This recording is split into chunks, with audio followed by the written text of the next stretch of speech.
Well, good morning, everybody. Jeff Slakey and Spencer Hughes here on the Daybreak program. It's time for us to focus on Shelton, brought to you by our great friends at our community credit union. In studio with me this morning is City Manager Niten. Jeff Niten, how are you doing, Jeff? I'm doing great today, thank you. Good to see you in here, and good news this week as the city employees are back up to 40 hours. There was some furlough things going on, but that's back. Tell me about that.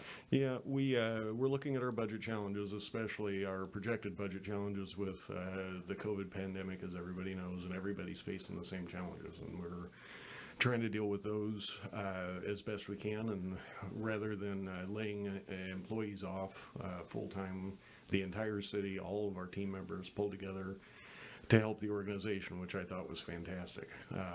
Everybody pulled together and decided to go down to 32 hours a week rather than losing someone having to lose their job, including myself and all the leadership team, and I thought that was great. It really showed that we're all pulling together for the same purpose. And during that time, though, I think we've talked about this, but good to note that that didn't have a reduction in emergency services. That was still essential, right? Absolutely. Our police department is absolutely essential. They never reduced hours, along with the folks at our wastewater treatment plant, because that is absolutely essential to our partners in the shellfish industry. We need to make sure we take care of what we need to take care of so they can run their businesses the way they like. The city is responding to proclamations and orders come down by the governor and the governor's office and the health department and things like that. I noticed last week the roping off of the play structures, most notably at Niten. I mean, everybody drives by there, so so that was going on.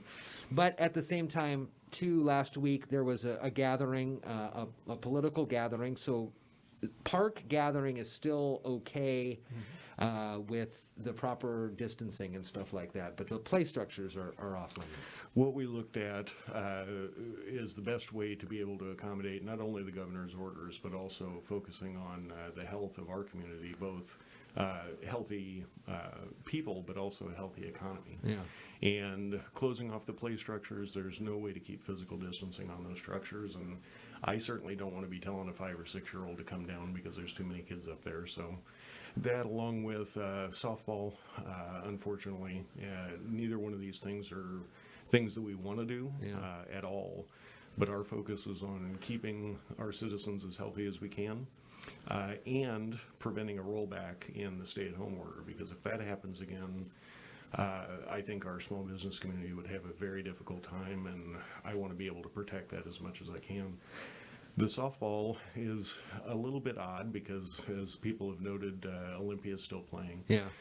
However, Shelton only has one field at Callahan Park, 9 teams of between 15 and 20 people each. So those are the types of things that we were looking at and trying to make it the inconvenience as small as possible while still protecting public health and our economic health. Okay, I was wondering about that because I do know in Thurston County not only are some of the rec leagues going on, but also organized Little League is happening, and I thought that it was more because the softball could be considered a social gathering versus a league that is competing is a little different. But I get what you're saying there. With only one field, that makes it very hard for that many teams. It does, and not to put too fine a point on it, but after I got out of high school, softball has absolutely been social. Sure, that's exactly what it was. But that's not why we didn't differentiate between the leagues. It's because we have one field, and at 20 times 9 is 180 people. Yeah. So that's what we were looking at there. How is it looking in the Civic Center now? There's still the changes, but people are able to go in and do business? People are able to come in and do business. We have the stickers on the floor that I'm sure many people have become familiar with over the last couple of months. Yeah.